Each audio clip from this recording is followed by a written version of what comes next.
Well, next we take you back to 1911 when, as a prelude to Captain Scott's ill-fated expedition to the South Pole, 3 men set off in the darkness of the Antarctic winter from Scott's overwintering hut on a quest to track down some penguin eggs for scientific research. Battling against temperatures of minus 60 or 70, blizzards and hurricanes. It's a story of astonishing courage and willpower. Crawford Logan stars in Black Ice by Bruce Bedford.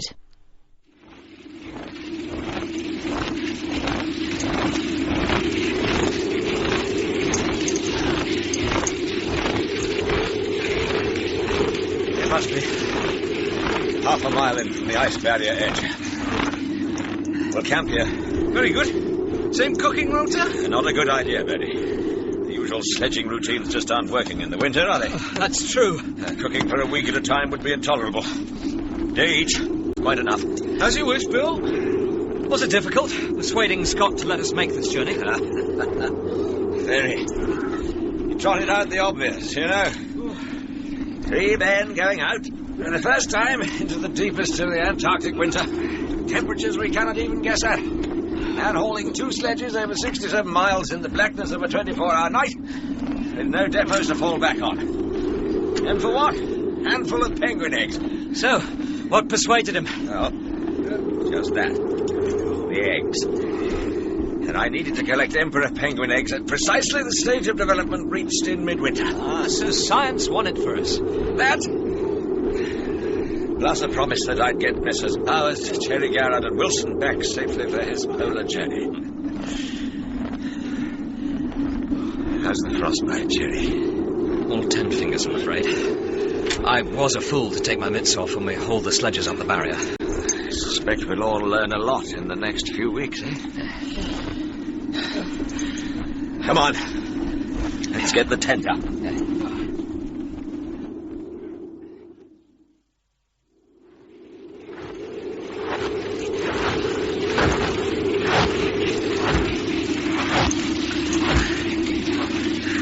How are your feet, Betty? First class.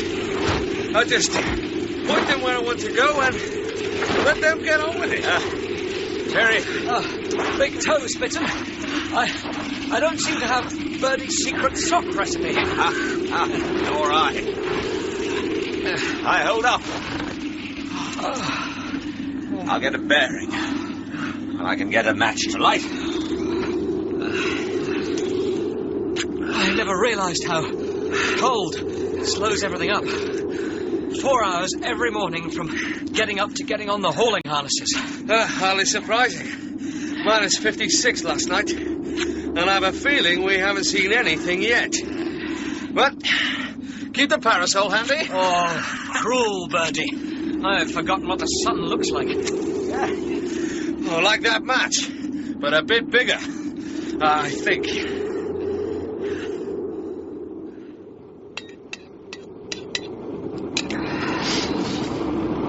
Does pricking the blisters help? Well, it means I can still use my hands. Otherwise, they freeze solid, like trying to work with metal gloves inside your skin.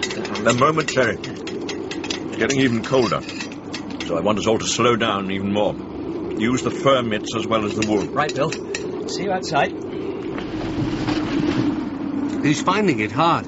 Too cold to wear his specs, so he's blind as a bat. Got to admire him. I do, Birdie.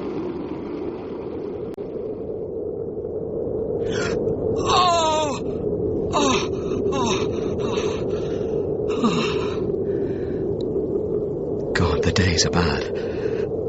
But the nights... minus 66. We're slipping off the edge of the bearable. But I won't give in. No. We'll have to. It's beyond any man to...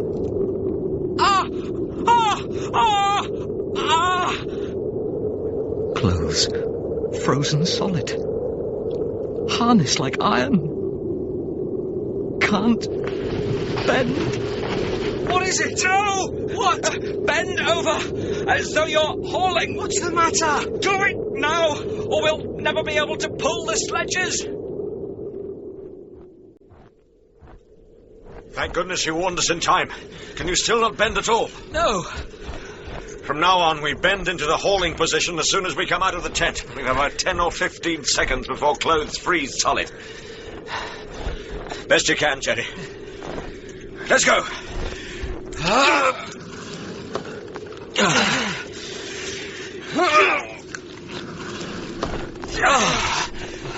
They're not budging. Are the runners frozen in, Bertie? No, it's the snow surface. Try again. No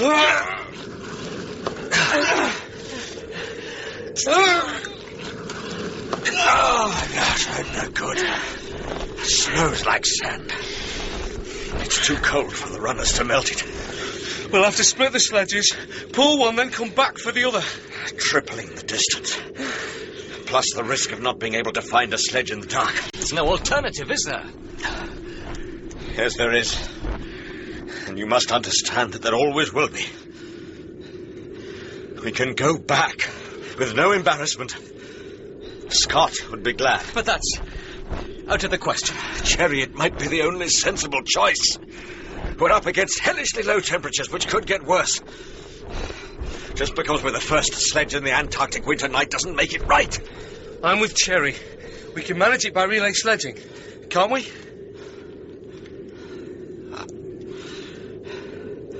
Yes. I do believe we can. Right. I'll uncouple the sledges.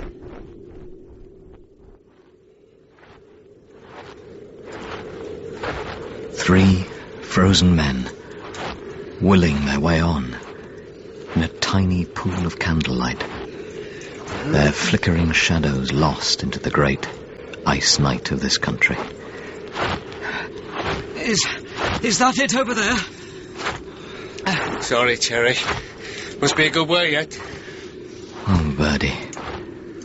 Let the way be good every time. If we miss a sledge, we lose the fuel, the tent, or the food. No. We always find the sledge. Always. Because always. Feet all right? My feet? Oh, yes, Bill. There somewhere. Thanks.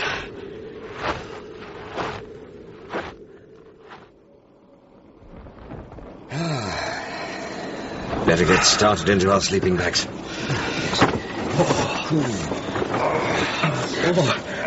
I used to have this vision of slipping snugly into a sleeping bag at the end of a day's sledging.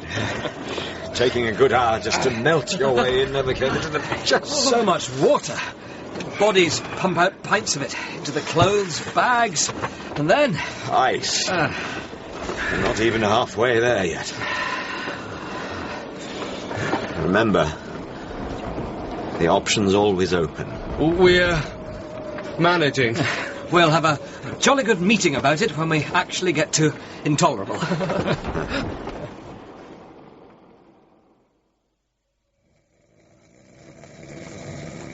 Don't let that happen again. Please, God. Don't let that keep happening. I can deaden my mind against this dreadful place. But my body...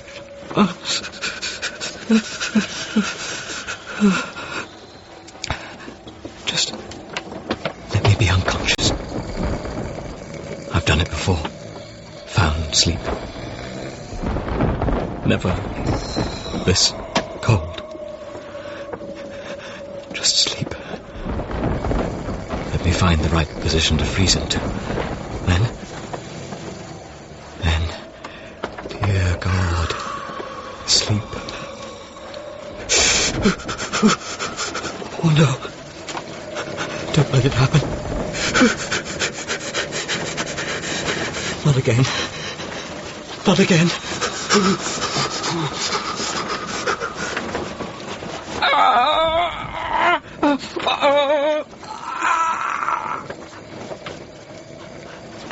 My back.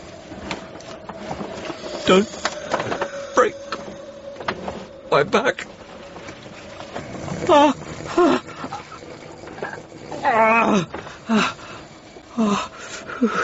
I'm so sorry to have brought you to this, Cherry. Oh, did I wake you? I'm sorry. No. I get there sometimes, but it doesn't last. Listen to him. Bertie takes some beating, doesn't he? Yeah. Never known it like. He takes the cold, seems to ignore it, just gets on with cooking, sledging, or sleeping. What was it when we made camp? -66. -60. I'm not sure the numbers mean anything to me anymore, Bill. We do seem to have gone away from the plausible. What is it now? At a guess? If the thermometers are unbelievable, I suppose a guess is as good as anything. Yeah. Oh, let's just say a good bit colder. From the expedition's chief of the scientific staff. It's very impressive. Thank you. Should I thoroughly wake Bertie and let him know? On balance, I think not.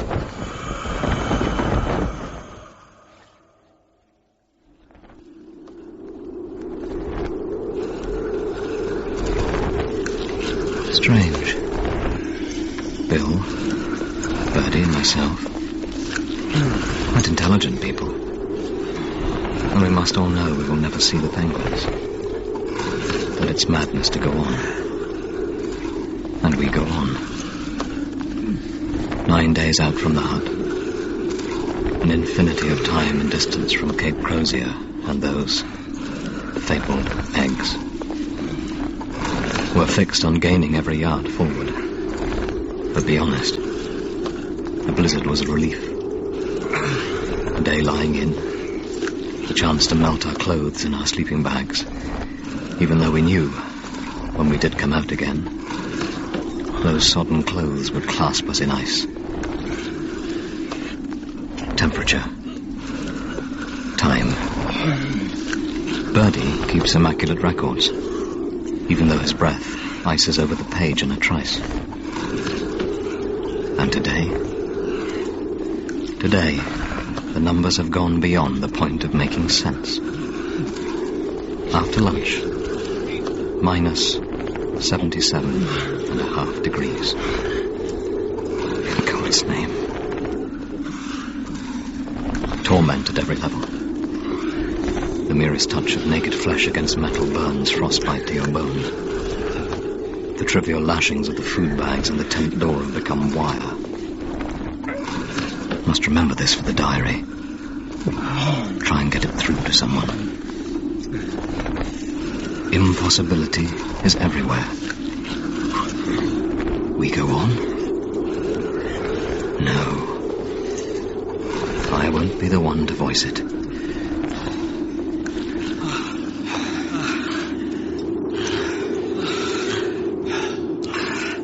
We camp here. And better tomorrow, eh? You read our minds, Bill. That was a fine lunch, Cherry. Now we have to go into a landscape built by giants. And not friendly ones at that. I couldn't tell even if there was daylight, not in this fog. Would that be with or without your specs, Cherry? Yeah. How well do you know the route, Bill? Well enough from the last expedition, but nothing in detail. Details don't last here. Hundreds of miles of barrier ice. Come up hard against the mountain. And chaos. Not much ice moving at a mile a year. It's not Mount Terror that's going to give. How bad are the crevasses? I don't know. They must be the biggest unmappable land features on this earth. As to how bad, I hope we never find out. We'll just have to trust to luck. Oh, have to be better than that, Bertie. There was a narrow path running between the mountain and the parallel ice pressure ridges. Could still be there. Of course, that was in daylight.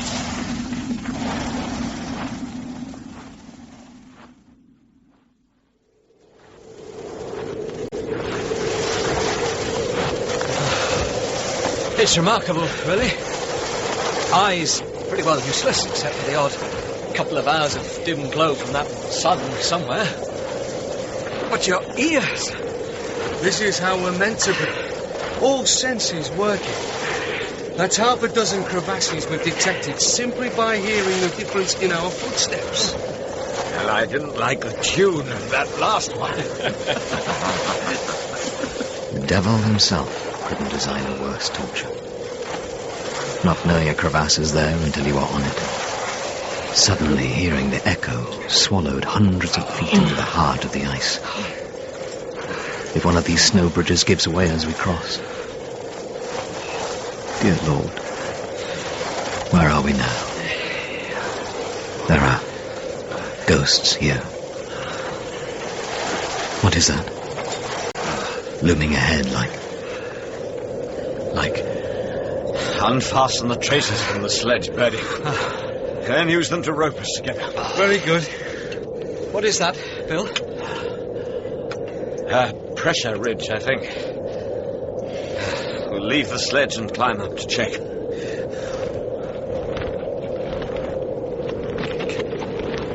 Can you feel it? Yes.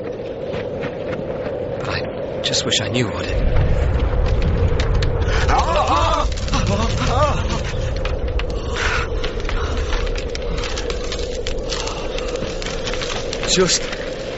Just a few million tons of ice, squeezing and cracking.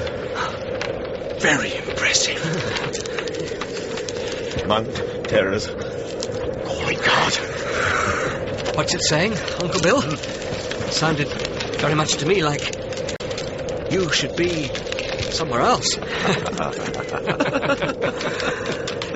think this is a place where men will always be strangers. Come on. Let's go back to the sledge. I'll take downhill sledging any time. Oh, watch your heels, Birdie. The sledge is catching up. It's more like it. Just wish those clouds weren't covering the moon. Blind man's buff without the blindfold. What do you think we'll cover today? Oh, good 7 miles, don't you think? So how many more camps to the Rookery? I won't catch me with that one. But if we can keep up a good rate and don't get stuck by another blizzard, what? 1, 2... Then it's fresh penguin eggs and homeward. And look, that scrapper clear sky should give us moonlight to celebrate. So then you can tell me what this place really looks like, Birdie, and don't spare any details. For God's sake, stop! What is it? What's wrong? For heaven's sake, what is it? It's crevasse. It's just in front of us. It's huge. With an ice lid as thin as glass. How close? Tell me, how close, Birdie? It's about 3 paces, Jerry. The moonlight came just in time.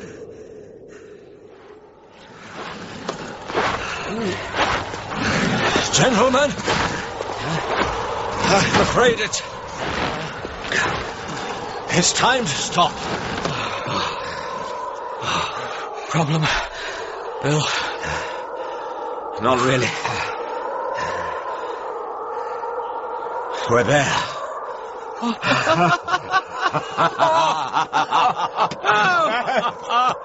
I demand to be taken to those famous penguins immediately. We wish to lay a formal complaint about their weather.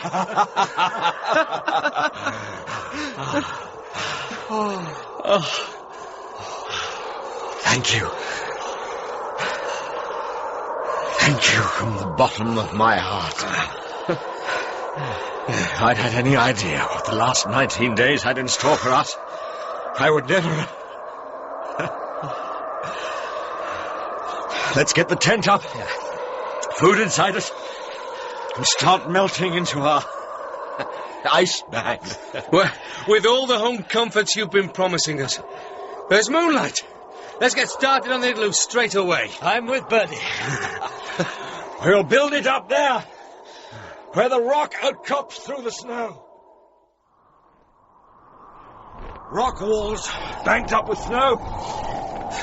The sledge is a roof ridge. and the canvas sheet across the top. And once we get the stove going with penguin blubber, I think I can promise you a most comfortable home. We should get the blubber as soon as possible, Bill.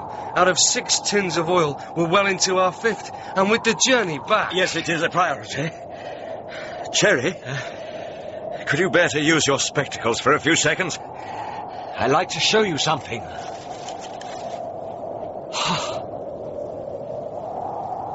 And what a landscape. A great field of pressure ridges. Giants have ploughed furrows 50 feet deep. Beyond there... spectacles iced over already. The frozen Ross Sea. Flat. White. Peaceful. Mount Terror. Soaring over 10,000 feet. And the grey, limitless barrier, where inconceivable winds are born. And the penguins are about 4 miles down there.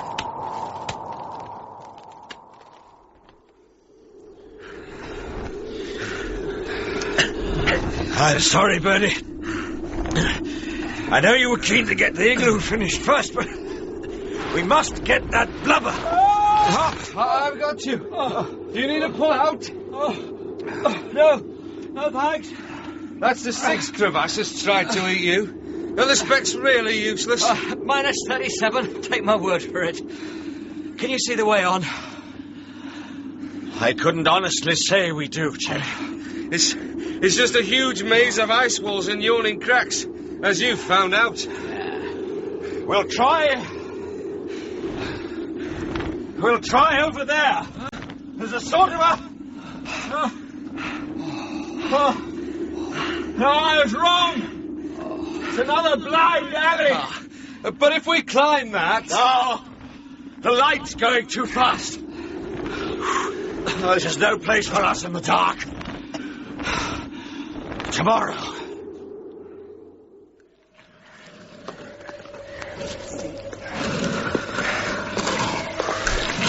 Keep the sledge coming!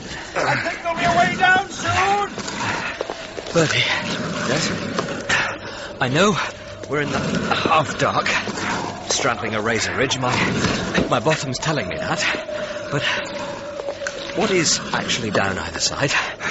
Well, there are very deep crevasses to the right, and rather deeper ones to the left. Will that do? I rather thought so.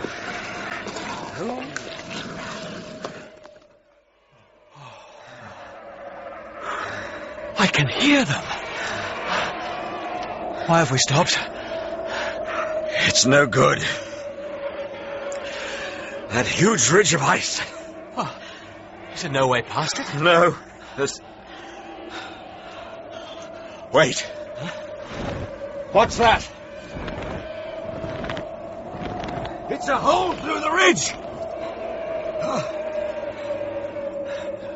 Right. Here goes. Come along. Back on one wall. Feet on the other. Novel technique for the Antarctic. Hey, Cherry. There may not be light at the end of this tunnel, just so long as there are penguins.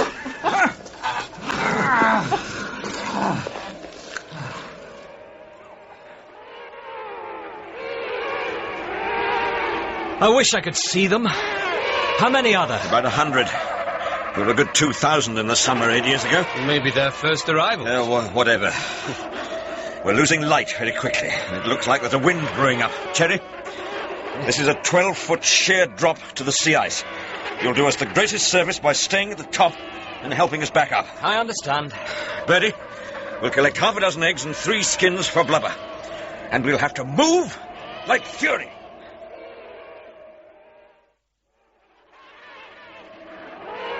Cherry! Hey, Cherry! Pull Bill up on the rope! I'm pulling! Nothing's happening! I am pulling! But the rope's just cutting into the ice edge! We'll have to try another place! For heaven's God's sake, hurry! A light!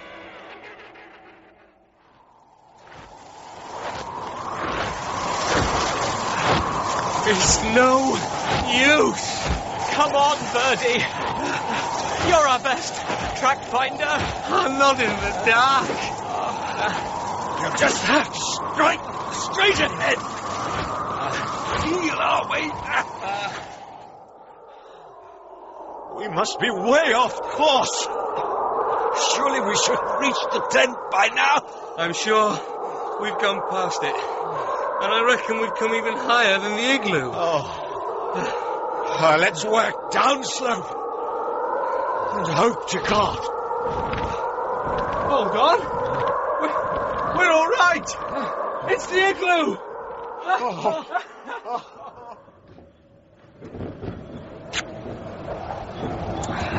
That's the trouble with a blubber stove, getting the blessed thing to start. I'm afraid it won't be exactly snug tonight. We'll seal the wall cracks with snow tomorrow. And I want to move the tent up here too. How many eggs did we save coming back? Just 3.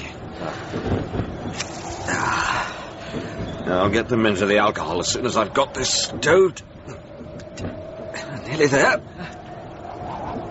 There. Leaving us 1 gallon tin of fuel for the whole journey back, when we used 5 to get here. These two are remarkable, but I suppose I'm no different. All pretending we'll make it back. Yet where's the point in believing anything else?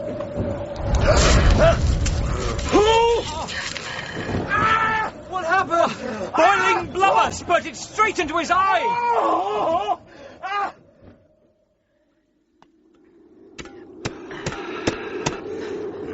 Did you hear Bill last night? I couldn't help it. He was in agony the whole time. Thought he'd lost the eye. Good. That'll keep out the wind. Come on.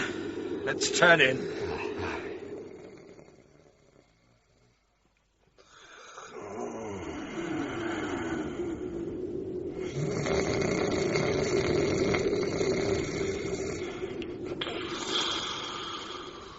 What's happening to the wind, Bill? I don't know. It's odd. It's as if... Bill?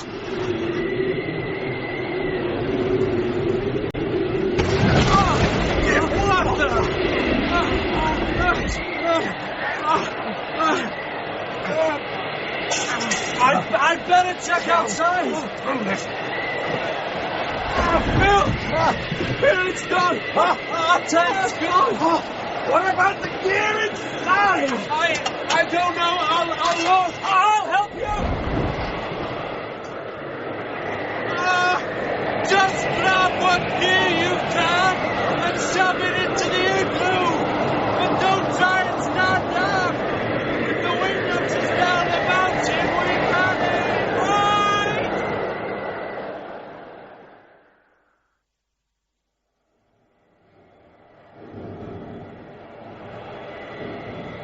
Mankind, I salute you. The particulars of our carefully laid plans, dreamt up in cosy studies, all savaged, reduced to nursery nonsense time and again, and each time worse than the last. Yet still, the talk is of coping, of getting through, more plans. Yet we are not fools, and must all know in that dark, voiceless place in our hearts that there can be no getting through, no getting back. Lord, yes, there have been miracles, daily, almost hourly. The shaft of moonlight which saved us from that crevasse, the amount of gear we were able to salvage after the tent blew away, even though it took another miracle to save Birdie when he was blasted onto the slope, if he hadn't managed to claw his way back. And we make our own miracles too. Bill and Birdie now struggling to heat a meal over the primus because the blubber stove has disintegrated. The stove which was supposed to lift our survival a fraction more out of the impossible. They are managing too. But only by burning more of the fuel we were pretending would get us back to base. And that pretense only worked when we at least had a tent to survive in. Our minds must have conjured up another level of pretense, even deeper, from the stuff embracing the soul itself. At least, it makes the end easier. Here you are, Cherry. Sorry there's no table wine. Oh, you're an angel, Birdie. And a spot of abstinence might do us good. I don't think the roof can take much more. The snow blocks must have been blown off. Can we lash a rope over the top? You wouldn't stand a chance out there. Listen! If the roof does go, your best chance is to get into your sleeping bag and then roll over and lie over the opening. Get frozen in! Oh, I don't see how that canvas can last much longer. Just remember what Bill said. Then why don't you both get into your bags as well? I just want to... Get into your bag! Kid Bill, let me help you! Get into yours! Please, Terry! Please!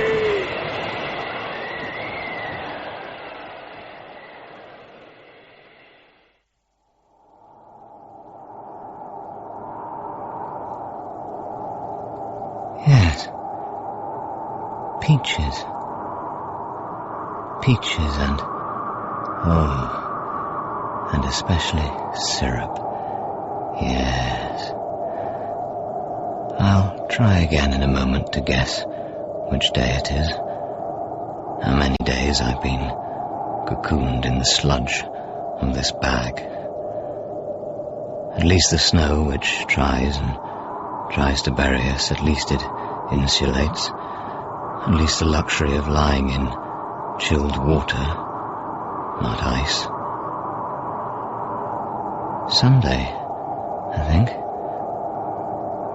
4 weeks out from base. I don't know how long since a meal, how long since the roof went. Especially the syrup. Oh, yes. At least my eyesight doesn't limit me here. Not in this reeking shroud. I'm on an equal footing with Bill, with Birdie. I suppose they're melting snatched handfuls of snow in their mouths too, then nursing fingers back to life before another snatch. Pain must be terrible. But it seems to be happening somewhere else. I hope Bill isn't taking our pain. He has so much already, thinking he alone brought us to this place, this end, not seeing we all brought ourselves. Oh, and if it is Sunday, happy birthday, Bill. Is it really trying to kill just me? I'm so numb, so beyond knowing. I think I even sleep for a few minutes sometimes. Sleep. Oh, that's at the base of it all.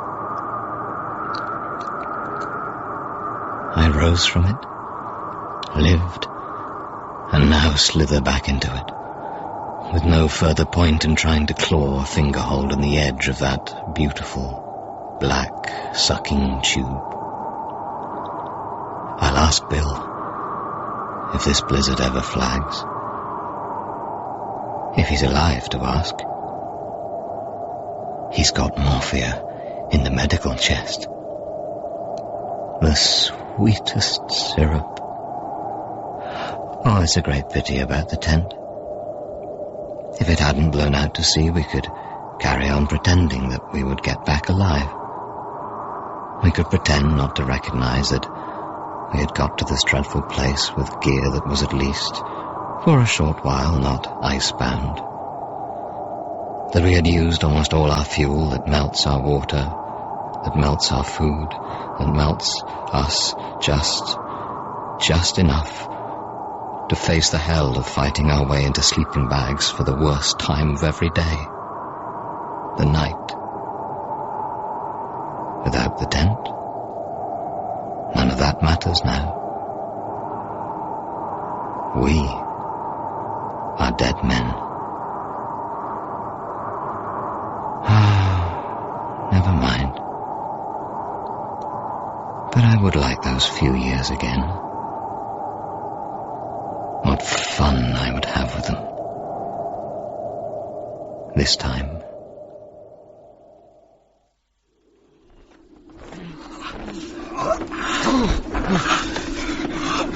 We must get out. Find whatever gear we can. Look at the sky. The blizzard's only holding its breath. Whatever we can. We need it. I'll try down the slope. Coming, Phil. Jerry, you're done in. Just look round here. I'm coming. Let's climb down to where Birdie's looking. Here! What's he?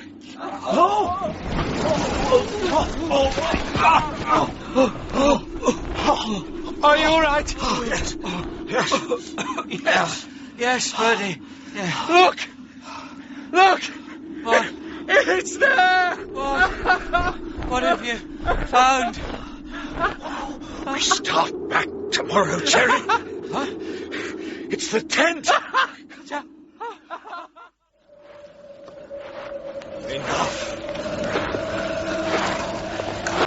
Camp here. Not much for the first day. 1 mile. Can't be helped. Our wind's still building. Getting the tent up will be terrible on our hands even now. We'll manage.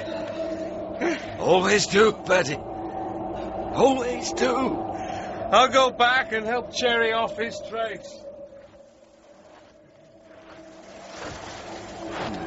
My picture was wrong. All the dangers clear? Visible? No. She hides them. Don't see the cold, the wind. Don't, oh, you most certainly don't see the crevasses. All round us now. Hidden fretwork of chasms. Waiting. Hungry. Blind men who once dreamt of sleep. No light. No landmarks. Hearing our way forwards. Backwards. Maybe we should lengthen the traces between us. I'll do it. When we get over this... Look out, Bertie! Grab the sledge, Jerry. Are you all right? Still here. All is holding. Can you get the rope down with a bowline? Tying it now. Thank God the sledge didn't go too. It's bridged the crack. Shouldn't go. Here's the rope. I'll get it under one leg. Hold it fast while I get an inch. Then take the strain on my harness. Keep going like that. Sorry about this, Dr. Wilson. Just a diversion, Lieutenant Ballard. Ready when you are. Why, Birdie? His head's encased in ice. Couldn't bend to watch his feet. Will this work? Keep the rope very tight, Jerry.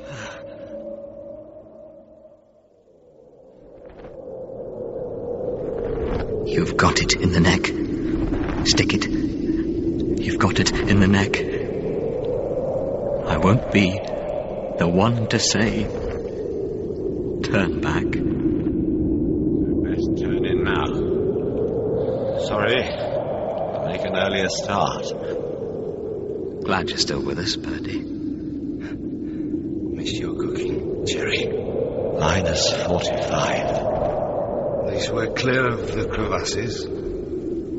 But now, the temperature plummets. I didn't sleep at all last night. I know, Bertie. Could you undo the slashing for me? My hands are gone. -55. Vivid crimson, shading up through red, green, the deepest blue sky. Such beauty. And such savagery. What day do we see the first sun? -66. All my teeth are split to pieces. So why don't our tongues freeze? Wouldn't be able to tell each other how chilly it was, would we? So we'll camp here. We'll camp here. We'll camp here. Light.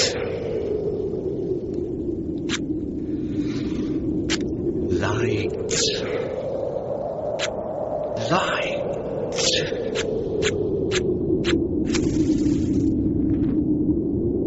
August the 22nd. We'll see the sun then. In 3 weeks. 21 days of night. Night. Sleep. Dear Lord, let me sleep. How many years of my life for one night's sleep? 5? Gladly. 5 years. Just to... Oh, sorry. Sorry, Bertie. Let's help you up. It's all right, Jerry.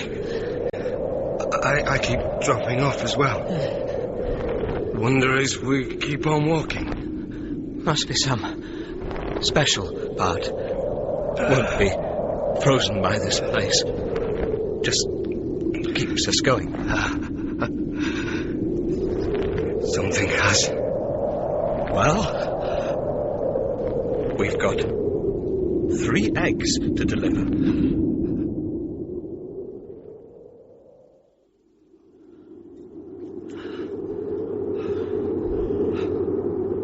I want to thank you for what you have done.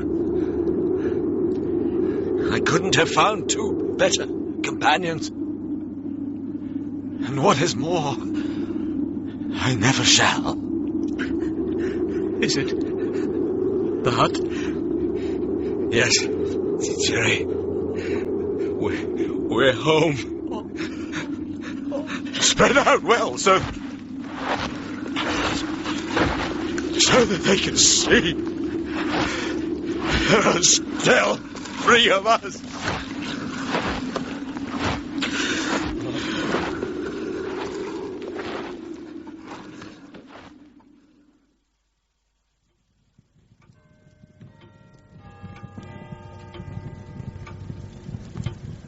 Dear Bill. Dear Bertie. We can all sleep now. Me, here. You both forever in your sleeping bags. As we found you in the tent with Scott after the pole. It doesn't matter. They'll see that there are still 3 of us.